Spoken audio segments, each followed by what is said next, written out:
Next one is quadratic equation.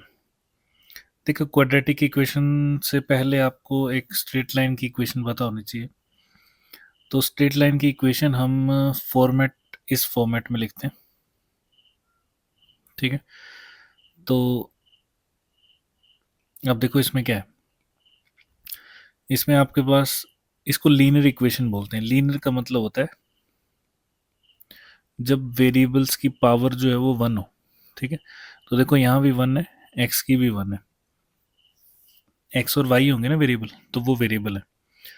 चलो, straight line की equation तो हम बाद में डिस्कस करेंगे, वैसे मैं थोड़ा थोड़ा बता देता हूँ। लीनियर इक्वेशन जो है वो अलग अलग टाइप की हो सकती हैं। जैसे जैसे कि आपको ये दिख रही है, फर्स्ट वाली जो है वो है linear equation in two variable, और इसी का दूसरा वर्जन ये नीचे लिखा हुआ है, ठीक है। ये थोड़ा अलग टाइप से, इसको मॉडिफाई करके हम इसको ऐसे लिख सकते हैं। फिर उसके बाद हम इसको बोल सकते हैं कि स्ट्रेट लाइन कैसे बनने वाली है, वो हम ग्राफ्स में पढ़ेंगे। फिर तो इसका मतलब ये दोनों होगी। पहली बात, लीनियर इक्वेशन चारों हैं, ये जो मैंने चार लिखी हैं उनमें सब में ये लीनियर इक्वेशन ही है। ये वाली जो ऊपर लिखी है वो है linear equation in two variable, ठीक है। और ये जो है ये भी लीनियर इक्वेशन ही है, linear equation but in one variable, ठीक है। तो वन वेरिएबल कौन सा होगा जो मिसिंग है? जैसे कि ये y इज इक्वल टू 4 है, तो y तो कांस्टेंट हो गया। देखो y इज इक्वल टू 4 है, तो x जो है वो वेरिएबल है, ठीक है। और जो x इज इक्वल टू 3 है, उसमें x की वैल्यू तो दिख रही है आपको, लेकिन y वेरिएबल है, ठीक है। अब होता ये है कि अभी के लिए आप बस इतना सा याद रखो कि जो ये ऊपर वाली वैल्यूज हैं, मतलब linear equation in two variable, इनके जो ग्राफ हैं वो किसी ना किसी स्लोप पे होंगे। मतलब या तो ऐसे बनेगा, ठीक है, या फिर ऐसे बनेगा, या फिर ऐसे बनेगा, या फिर ऐसे बनेगा, किसी ना किसी तरीके से बनेगा, ठीक है। कहने का मतलब ये है, इस वाले केस में कोई भी graph parallel to x axis और वाई एक्सिस नहीं आएगा। लेकिन इन दोनों केसेस में ग्राफ या तो पैरेलल टू एक्स एक्सिस होगा या पैरेलल टू वाई एक्सिस होगा, दोनों में से कोई एक होगा ओनली, इसके अलावा कोई ग्राफ नहीं होगा। बाकी जो बचे वो ऊपर वाले में आएंगे। देखो, लीनियर इक्वेशन की बात करें अगर, तो आपको हमेशा स्ट्रेट लाइन ही मिलेगी, ठीक है। तो देखो, चारों लीनियर इक्वेशन है, ये भी लीनियर है, ये भी लीनियर है, चारों लीनियर ही होगी। लीनियर इक्वेशन में हमेशा आपको क्या मिलेगा? Straight line. तो देखो, स्ट्रेट लाइन मैंने आपको बोला ये वाई और एक्स के पैरेलल होगी, तो या तो ऐसे होगी या फिर ऐसे होगी, या वाई एक्सिस के इधर होगी, ठीक है। लेकिन कभी भी इस वाले ग्राफ में ऐसी और ऐसी नहीं बनेगी इक्वेशन, ठीक है, टेढ़ी मेढ़ी नहीं होगी। या तो वाई के पैरेलल या एक्स के पैरेलल, ठीक है, ऐसे होंगी। कहीं भी हो सकती है, जरूरी नहीं ओरिजिन पे हो, कहीं भी बना दो, लेकिन होगी पैरेलल टू वाई एक्सिस और एक्स एक्सिस, तो ऐसे होती है। अब अगर बात करें क्वाड्रेटिक इक्वेशन की, तो क्वाड्रेटिक इक्वेशन में जो है वो ये पावर लीनियर नहीं होती है, ठीक है। क्वाड्रेटिक इक्वेशन आपको कुछ इस टाइप की दिखाई देगी। इसको हटा देता हूँ, यहाँ लिख देता हूँ। तो जो क्वाड्रेटिक इक्वेशन है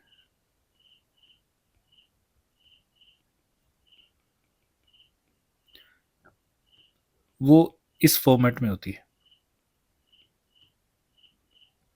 A X square plus B X plus C is equal to 0।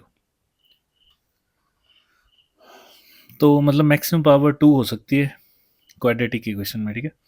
फिर उसके बाद बड़ी पावर वाली भी होती हैं, उसकी भी आप चीज़ें फाइंड कर सकते हो। कहने का मतलब ये है कि ये है क्वाड्रेटिक इक्वेशन, ये किसी भी टाइप में लिख सकते हैं, नंबर नंबर कोई भी आ सकता है ना इसके बदले में। आपको बेसिकली क्या फाइंड करना होता है? आपको बेसिकली इसमें फाइंड करना होता है रूट्स, ज़ीरोज़, सॉल्यूशन, ठीक है? मतलब ये तीनों एक ही चीज़ें हैं। सॉल्यूशन मतलब सॉल्यूशन, है ना? इसमें तो क्या ही सोचना है। रूट्स और ज़ीरोज़ की बात कर लेते हैं। तो देखो, तो जैसे कोई भी इक्वेशन हो, तो जहाँ यहाँ पे x की वैल्यू लिखी है मैंने, तो देखो x का ना फॉर्मूला होता है निकालने का, ये मैंने लिखा हुआ है यहाँ पे। अगर आपने डायरेक्ट फॉर्मूला लगाना है तो डायरेक्ट फॉर्मूला लगाओ, कोई प्रॉब्लम नहीं है, ठीक है? फॉर्मूला आप लगा सकते हो।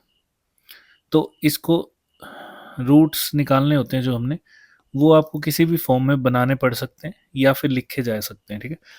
तो देखो, जैसे रूट्स का मतलब हो गया कि आपके ज़ीरोज़ या सॉल्यूशंस, ठीक है? अब ये रूट्स क्यों बोल रहे हैं, मतलब यहाँ लिख देता हूँ मैं। इसको रूट्स ही क्यों बोल रहे हैं? रूट्स मतलब जैसे जड़ें होती है ना पेड़ की, वैसे समझ लो। मतलब इक्वेशन इन्हीं से स्टार्ट होगी टेक्निकली, अगर देखा जाए तो। देखो, जैसे कि मान लो मैं बोल रहा हूँ x इज इक्वल टू 2 है, ठीक है? और x इज इक्वल टू -3 है, एग्जाम्पल के लिए। तो अगर आप इसको इस तरफ ले आओगे तो x-2 इज इक्वल टू 0 होगा, और ऐसे ही x+3 इक्वल टू 0 हो जाएगा, ठीक है? जब आप इनको मल्टीप्लाई कर दोगे तो ये इकट्ठे हो जाएंगे, x-2 into x+3 is equal to 0, ऐसे दिखेगा।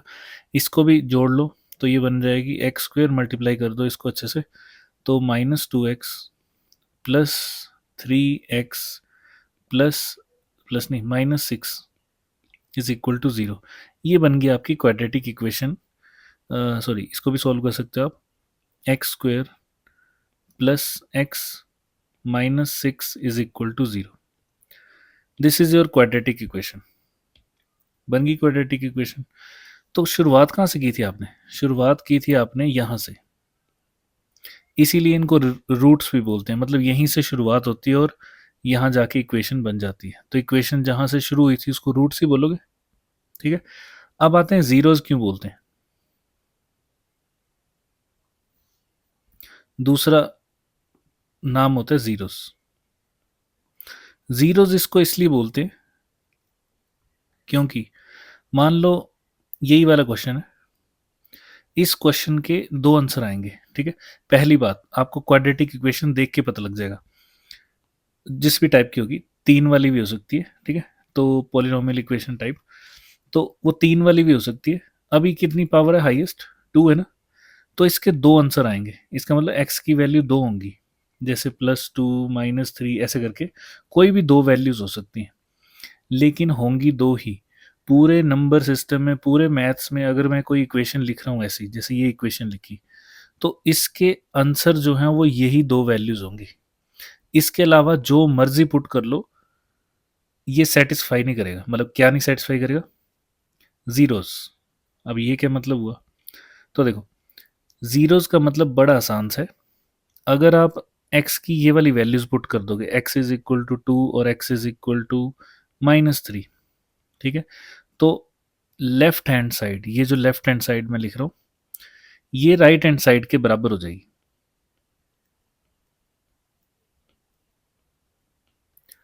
ठीक है? ऐसा कब होगा?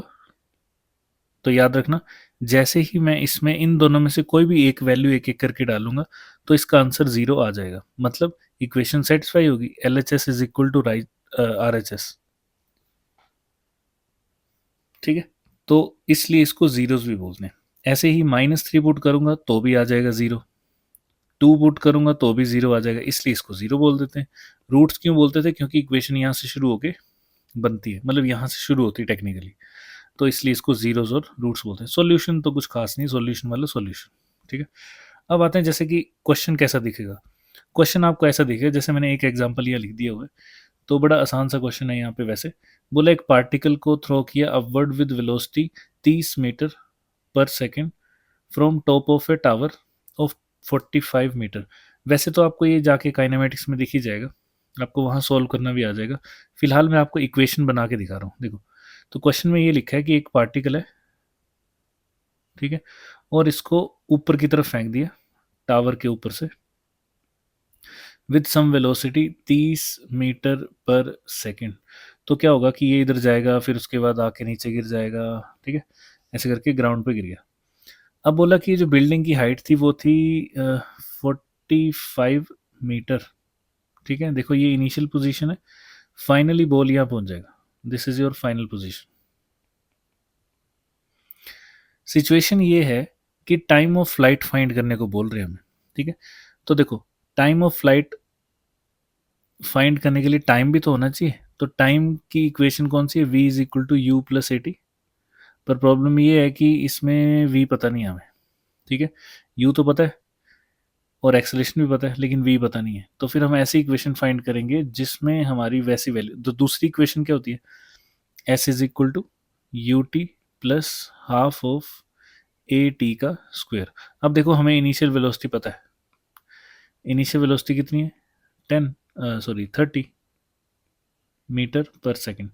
तो होता ये है कि इनिशियल वेलोसिटी अगर ऊपर की तरफ को है, ठीक है, तो उसके अलावा जितनी भी चीज़ें अगर नीचे को जा रही होंगी तो उनको नेगेटिव लेते हैं। जैसे यहाँ एक्सलरेशन ड्यू टू ग्रेविटी अर्थ की तरफ ही होगी, तो उसको -10 पुट करूंगा मैं। इनिशियल पोजीशन यहाँ है, फाइनल यहाँ है, तो डिस्प्लेसमेंट किस तरफ को हुई, फाइनली नीचे की तरफ को, तो वो भी नेगेटिव आएगा। तो कहने का मतलब है जी भी नेगेटिव आ गया, विच इज़ -10, और एस भी नेगेटिव होगा, क्योंकि डिस्प्लेसमेंट कहाँ हुई है, पहले ऊपर था फिर नीचे पहुंच गया बेचारा, ठीक है। तो इन्हीं नेगेटिव डिस्प्लेसमेंट होगी। मतलब जैसे इसको अगर आप ओरिजिन मानोगे, सॉरी एक्स एक्सिस मानोगे, तो ऊपर की तरफ ये है ना वाई, और नीचे क्या है, फाइनल पोजीशन। तो इस वजह से आप इसको नेगेटिव लिखोगे। तो नेगेटिव मतलब कि कितना लिखना है, 45 मीटर, ठीक है। दिख रहा है आपको इनिशियल और फाइनल के बीच की दूरी है। अभी मैं डीपली इस क्वेश्चन में नहीं जा रहा हूँ, मैं आपको बस इक्वेशन बना के दिखा रहा हूँ कि ऐसे क्वेश्चन होंगे तो ऐसे बनती इक्वेशन। देखो अब आप ये एस वगैरह वगैरह सब कुछ पुट कर दो, तो जैसे ही आप पुट करोगे तो यहाँ पता चलेगा आपको कि -45 है, is equal to initial velocity थी 30, वो प्लस की होगी, याद रखना इनिशियल वेलोसिटी की डायरेक्शन लेके ही चलते हैं हम पॉजिटिव, ठीक है। फिर उसके बाद टी आ गया, उसके बाद -10/2 होगा, विच इज़ 5t², ठीक है। इसमें से आपने कुछ कॉमन निकालना है तो निकाल सकते हो, जैसे 5 कॉमन निकल आएगा, तो 5 में कॉमन निकाल लेता हूँ, आपने कॉमन निकालना है, मैं अभी काट के दिखा रहा हूँ आपको। 5 5 6 जो 30, 5 कितने जा 45, 5 से जाएगा, 9 5 45 होते हैं, तो 5 9 है ना। तो ये कुछ इक्वेशन बन गई है। तो ऐसा करते हैं कि टी स्क्वेयर की वैल्यू को लेफ्ट साइड ले आते हैं, तो देखो ये बन गया t², और 30t को भी इस तरफ ले आता हूँ तो माइनस हो जाएगा, -30t, ओ सॉरी 30 तो है ही नहीं, 6 है ना, -6 -9 इज इक्वल टू 0। ये बन गई आपकी क्वाड्रेटिक इक्वेशन। तो अब इसमें वेरिएबल कौन है, अब इसमें वेरिएबल टाइम है, t। तो जैसे ही आप इसको सॉल्व करोगे टाइम की आपके पास दो वैल्यूज आ जाएंगी, ठीक है। एक पॉजिटिव आएगी, लेट सपोज 4 आ गई, और एक आएगी नेगेटिव, मान लो -2 आ गई, एग्जाम्पल के लिए बता रहा हूँ, बाकी क्या आएगी वो तो सॉल्व करके पता लगेगा। पर फिलहाल के लिए ये इसके रूट्स हो गए। इसका मतलब आप इसमें 4 पुट करोगे, -2 पुट करोगे तो आंसर 0 आना चाहिए, उसको रूट्स बोलते हैं, याद रहेगा। तो क्वाड्रेटिक इक्वेशन आपको ऐसी बनी होगी और ऐसे सॉल्व करनी पड़ेगी। अभी के लिए मैं इसको मिटा देता हूँ क्योंकि ये अभी इसका आंसर नहीं है।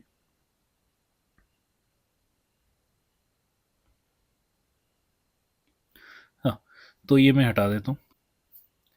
तो आंसर क्या है वो हम काइनेमेटिक्स में पढ़ लेंगे, ठीक है। अब आगे चलते हैं थोड़ा सा। क्वाड्रेटिक इक्वेशन रूट्स जीरोस अब हमने देखना है। अब आपको सॉल्व करना आना चाहिए, ठीक है। तो पहला मेथड है फॉर्मूला लगा के सॉल्व करना, this is your formula. Direct देखो जब कुछ नहीं सॉल्व होगा ना, जैसे मतलब ये मेथड होता है मिडिल टर्म स्प्लिट करके सॉल्व करने का, अगर वो आपसे सॉल्व नहीं हो पा रहा है, मतलब आंसर नहीं आ रहे हैं, तो उस केस में आपको क्या करना होता है, उस केस में आपको डायरेक्टली फॉर्मूला यूज कर लेना है, x is equal to -b plus minus b² -4ac divided by, मतलब रूट के अंदर है, डिवाइडेड बाय 2a। ऐसे करके आपको फॉर्मूला यूज कर लेना है, ठीक है। अब आप चाहो तो इसमें वैल्यूज देख सकते हो कोई ना कोई, ठीक है। तो देखो होता क्या है कि इसमें ना 3 आंसर आते हैं अलग अलग, पहला केस, दूसरा केस, तीसरा केस। पहले केस में क्या होता है कि बी स्क्वेयर माइनस 4ac 0 होता है, इसका मतलब b square is equal to 4ac आ जाता है। पर चलो ये तो चेक करने नहीं हमने। इस केस में क्या होता है कि ये जो आपको ब्रैकेट दिखाई, सॉरी, रूट दिखाई दे रहा है, रूट के अंदर की जो चीज़ें हैं ना वो पूरी जीरो होगी, इसका मतलब रूट ही गायब हो गया, है ना, गायब हो गया। तो इस केस में क्या होता है, इस केस में आंसर बचता है -b/2a। ठीक है, तो इस केस में क्या होता है, ऐसे केसेस में सेम जीरो आते हैं, सेम वैल्यू ऑफ रूट्स, और x इज इक्वल टू वो होगा कितना, -b/2a, ये बनेगा। ठीक है, चलो ये तो उससे पता लग गया क्योंकि अंडर रूट वाली टर्म सारी जीरो होगी थी। दूसरे केस में b जो है वो वैल्यू बड़ी है, इस केस में जो रूट्स आएंगे वो दोनों क्या होंगे, डिफरेंट, डिफरेंट रियल रूट्स। ठीक है, रियल मतलब अयोटा वगैरह नहीं आएगा ना। फिर उसके बाद अब देखो, अगर मैं बी स्क्वेयर -4ac की वैल्यू सॉल्व करता हूँ और माइनस में आ जाती है, तो क्या फिर इक्वेशन ये under root of minus, let example के लिए -2 बन गई, तो क्या फिर मेरे को इसको अंडर रूट 2 अयोटा लिखना पड़ेगा? तो यस, तो this is not real roots. ठीक है, तो याद रखना आपको कि अभी इसकी कोई ज़रूरत नहीं है, ये आपको मैथ्स में होती है, आपने वहाँ पे देख लेना है। ठीक है, अभी हमें बस इतनी सी ज़रूरत है कि हम फॉर्मूला लगाएं और आंसर आ जाए, तो इन दोनों में से कोई भी केस बन सकता है आपका। ठीक है, रियल रूट्स तो होंगे फर्स्ट केस में भी, ये रियल ही होंगे, बट दोनों सेम होंगे। जैसे कि एग्जांपल के लिए मान लो मैं लिखता हूँ t² - 16 इज इक्वल टू 0।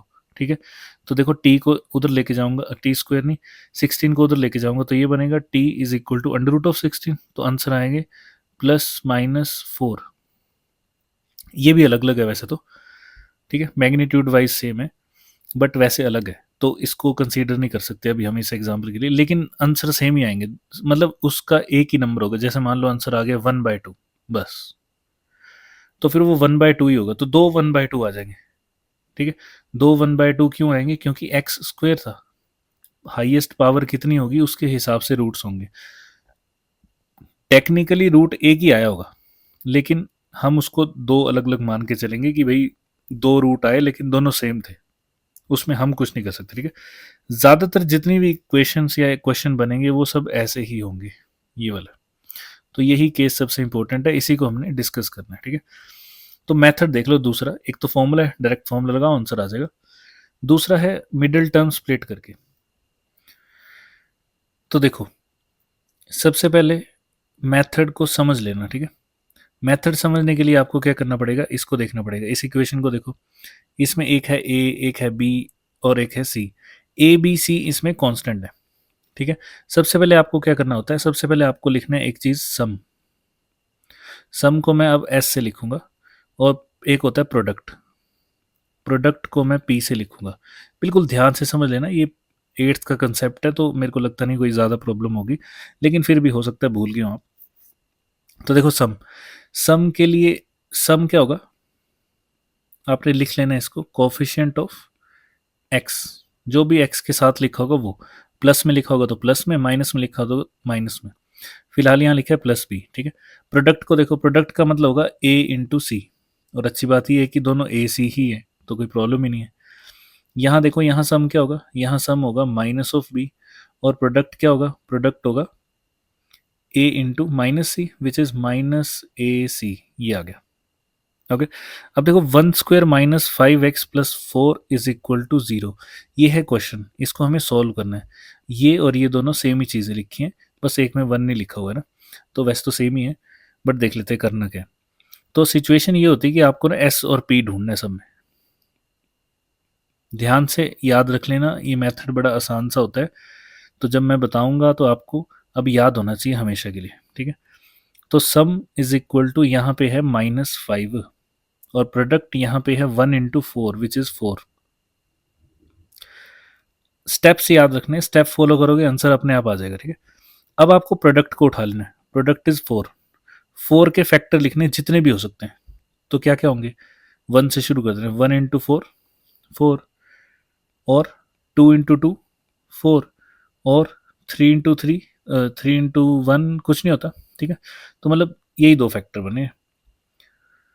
अब आपको करना क्या है, आपको चेक करना है कि किसको प्लस या माइनस करने पर 5 या -5 कुछ भी आ रहा हो, किसको प्लस करने पर 5 या फिर -5 आएगा। ओके, तो ऑब्वियसली इसको तो करने पे आएगा नहीं, तो अभी के लिए नेग्लेक्ट हो गया, बचा कौन, ये, ठीक है। अब आपको इस 1 और 4 को यहाँ लिखना है, आपको दो नंबर मिल गए, आपको प्लस माइनस खुद लगाना पड़ेगा, ठीक है।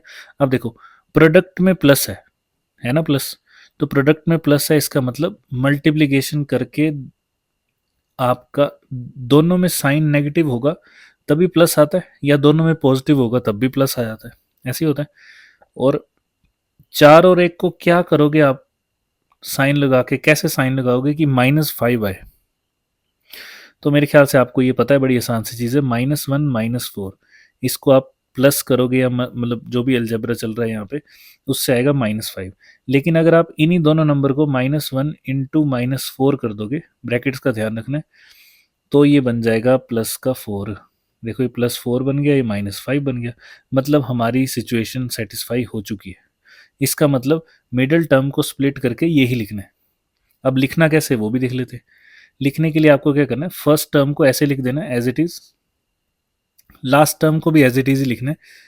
इस वाली टर्म को, ये जो बीच में लिखी हुई है, इसको तोड़ना है इसमें और इसमें, इसमें नहीं सॉरी, ये तो काम हो गया ना, इसको हटा देता हूँ यहाँ से। 4 और 1 में लिखना है, लेकिन 4 और 1 भी कौन सा लिखना है, जो आपने यहाँ यूज किया है, ये देखो ये वाला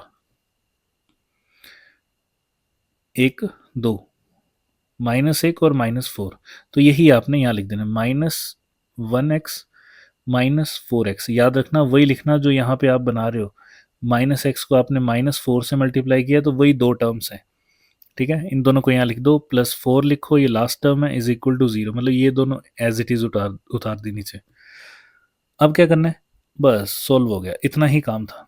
अगर आपको ये दोनों नंबर मिल जाते हैं ना, किससे प्लस करने पर ये आ रहा है और मल्टीप्लाई करने पर वो आ रहा है वगैरह वगैरह, तो आपका काम खत्म, ठीक है। दूसरा चेक आपने करना है यहाँ पे, इसमें से कॉमन निकालना है, पहली दो में से, दूसरी दो में से।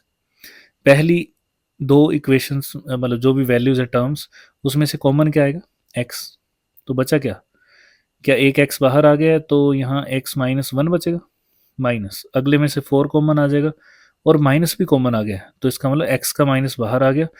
यहाँ पे प्लस है, प्लस में दो माइनस होते हैं ना,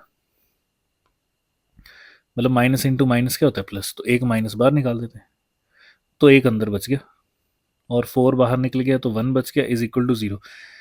अब आपको ध्यान से चेक करना है, जैसे ही ये दोनों ब्रैकेट जो बचे हैं, इनकी वैल्यू सेम हुई, आपका क्वेश्चन ठीक है। अगर यही गलत आ रही है तो दोबारा से करना पड़ेगा आपको, ठीक है।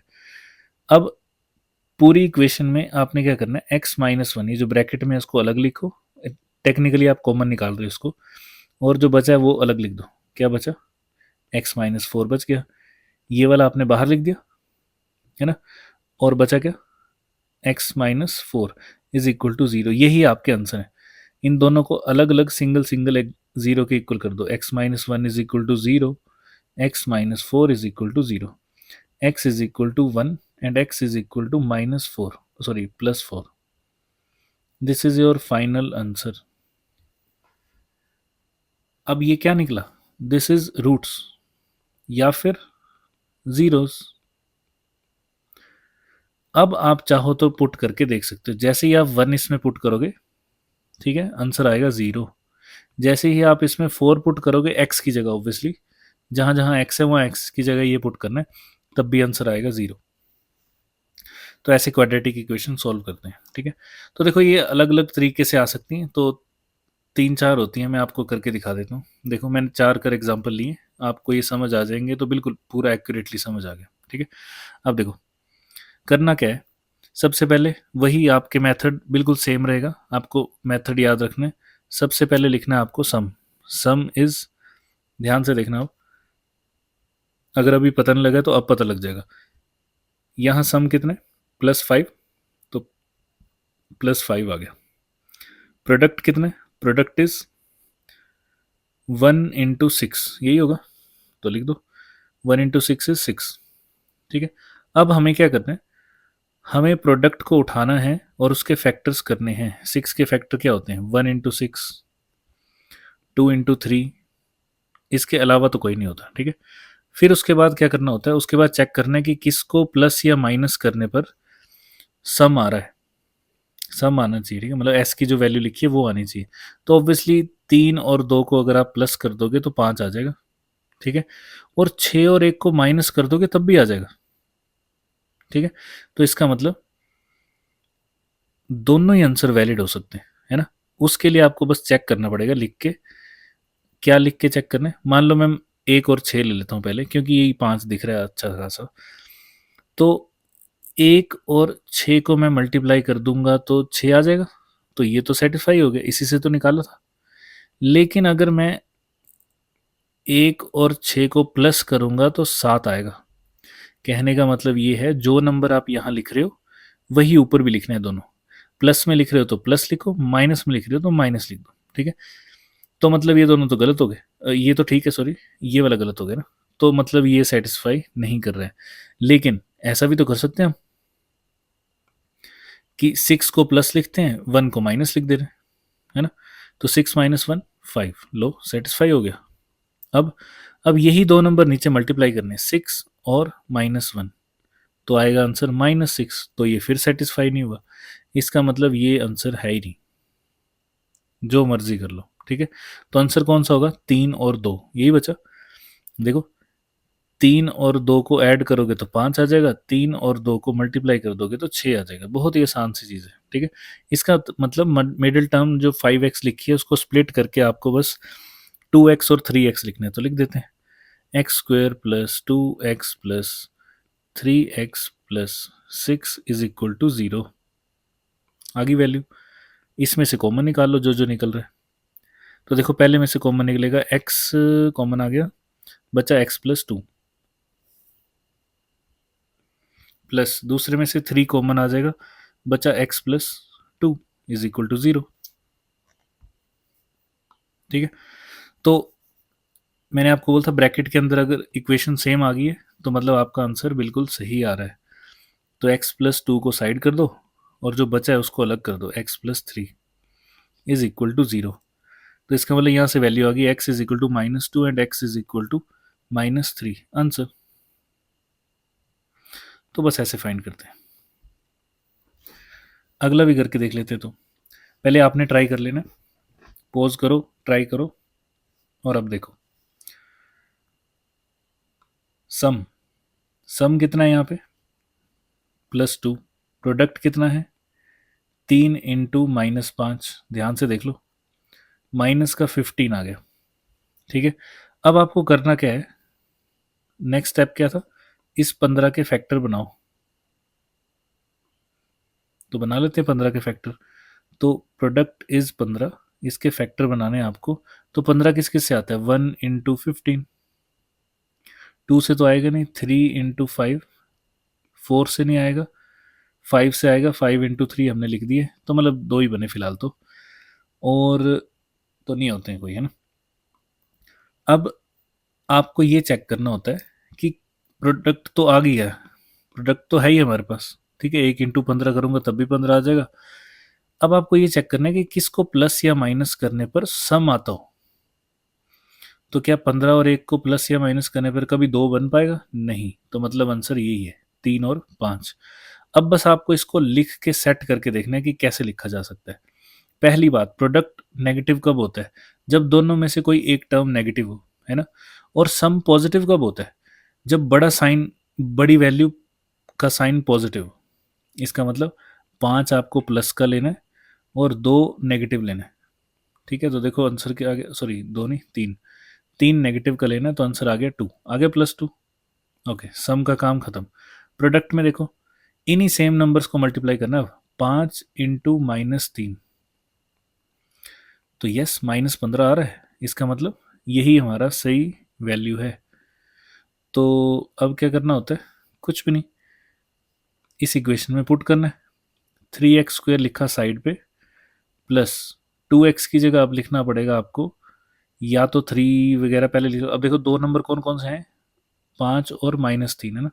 तो यहाँ पे चलो कुछ भी लिख लो, मैं 3 दिख रहा है इसलिए मैं पहले 3 लिख देता हूँ आगे, -3x आगे लिख दिया, +5x पीछे लिख दिया, और क्या बचा, -5 इज इक्वल टू 0। अच्छी बात है, थोड़ा सा मैच कर रहे हैं, वैसे कोई फ़र्क नहीं पड़ेगा, आंसर सेम ही आने वाला है। तो देखो यहाँ से आप क्या कॉमन निकाल सकते हो, 3x कॉमन निकाल सकते हो, तो क्या बचा, x-1, ठीक है। दूसरे में से आप 5 कॉमन निकाल लो, तो क्या बचा, x-1। मैंने आपको अभी अभी बताया था कि अगर ये दोनों वैल्यू सेम है तो आपका क्वेश्चन बिल्कुल सही चल रहा है, तो सही चल रहा है तो आंसर भी निकाल लेते हैं। तो x-1 अलग हो जाएगा, जो बचा उसको अलग कर दो, 3x + 5 इज इक्वल टू 0। तो अगर आप इसको सॉल्व करोगे तो x की वैल्यू आएगी 1, और इसको सॉल्व करोगे तो -5/3। This is your final answer. बस ऐसे निकालते हैं, ठीक है। अगर आपको प्रोसेस पता लग गई है तो अगले दोनों क्वेश्चन करके देखो जल्दी से। तो उम्मीद है आपने ट्राई किए होंगे। तो देखो सबसे पहले सम क्या करते हैं, तो हम, अब आपको पता लग गया तो मैं अच्छे से कर रहा हूँ फटाफट। सम इज इक्वल टू -4, ठीक है। प्रोडक्ट आना चाहिए आपका a into c, which is 4 into -3 which is -12। अब अच्छी बात यह है कि प्रोडक्ट के आपको फैक्टर करने पड़ेंगे, -12, तो 12 के फैक्टर देख लो कितने कितने आते हैं।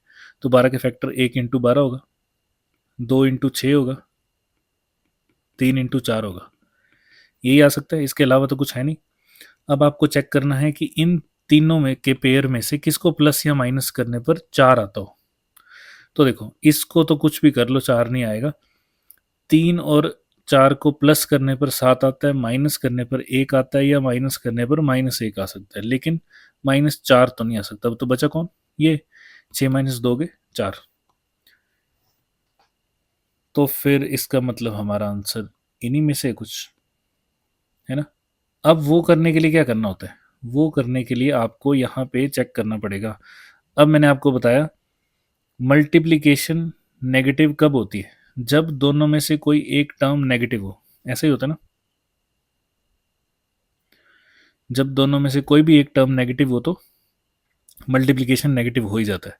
तो इसका मतलब मैं क्या करता हूँ कि -3 इंटू +4 कर देता हूँ। तो देखो इससे -12 तो आ रहा है, लेकिन -3 + 4 से आंसर 1 आ जा रहा है। तो इसका मतलब ये सेटिस्फाई नहीं होगी, लेकिन हमें पता है आंसर 3 और 4 ही है, तो साइन चेंज करके देख लो। साइन चेंज करेंगे तो 4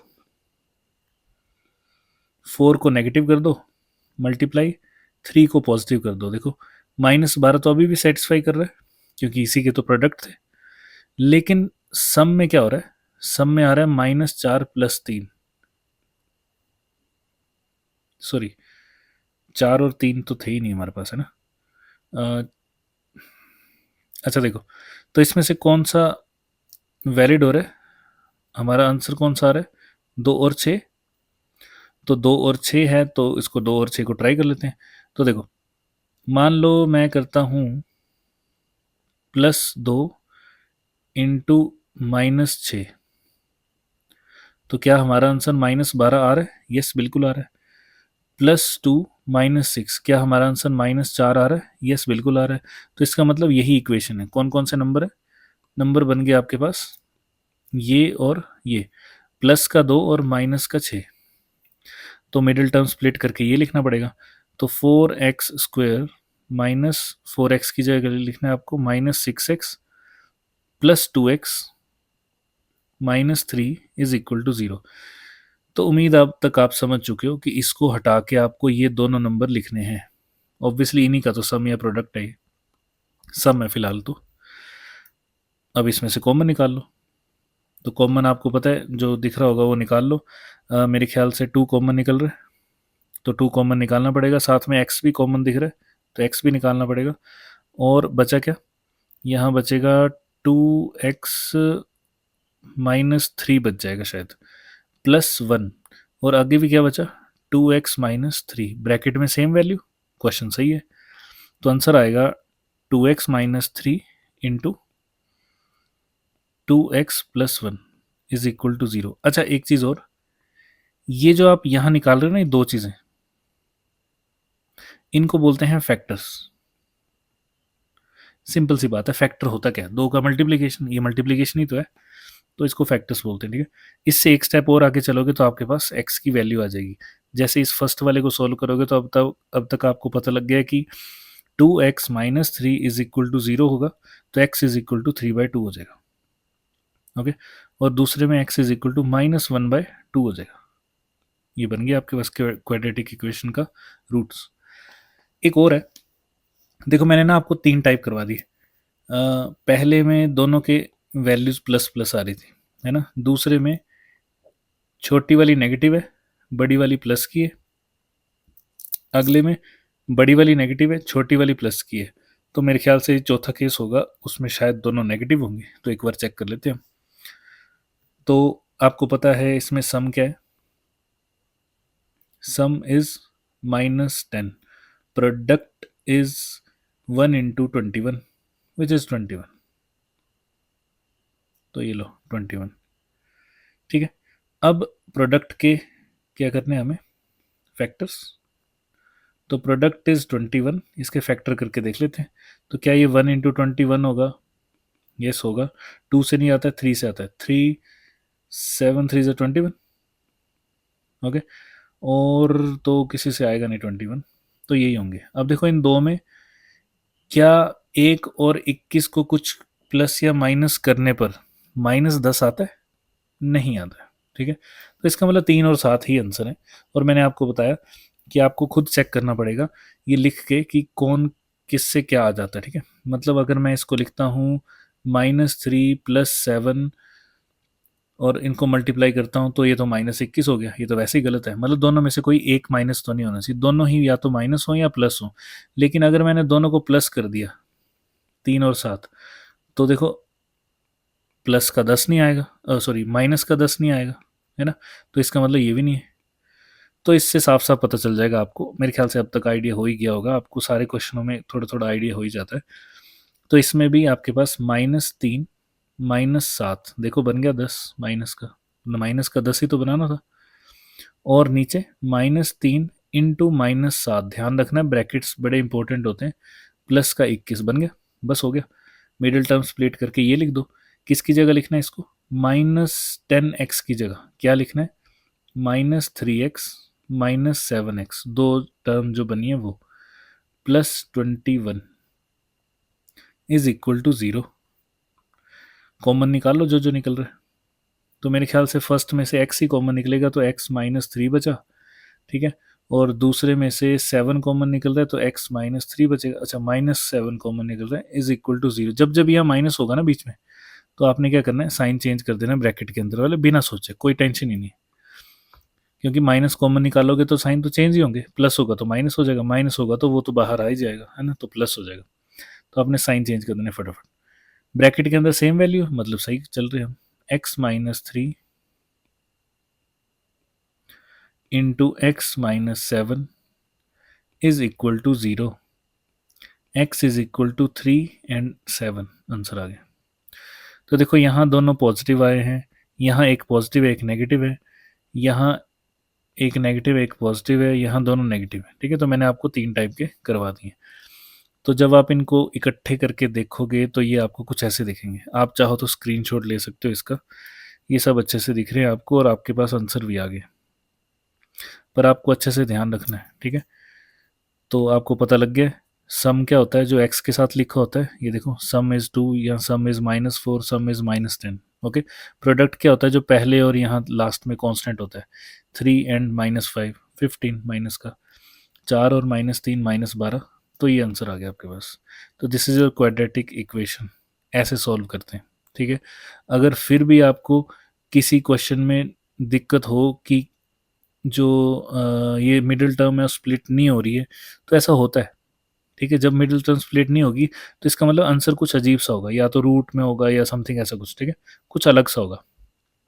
तो उस केस में आपके पास सबसे आसान तरीका है फॉर्मूला। फॉर्मूला हमेशा लगेगा, ठीक है, चाहे आप इन मिडिल टर्म स्प्लिट होने वाले में करो या फिर जिसमें मर्जी कर लो, ठीक है, तो याद रखना ये लास्ट वाला केस यूज़ नहीं होगा, रियल रूट्स के केस में आपको फिजिक्स में यूज़ होगा, ठीक है, आयोटा नहीं आएगा कहीं। ओके, तो ऐसे करके क्वाड्रेटिक इक्वेशन सॉल्व होती है।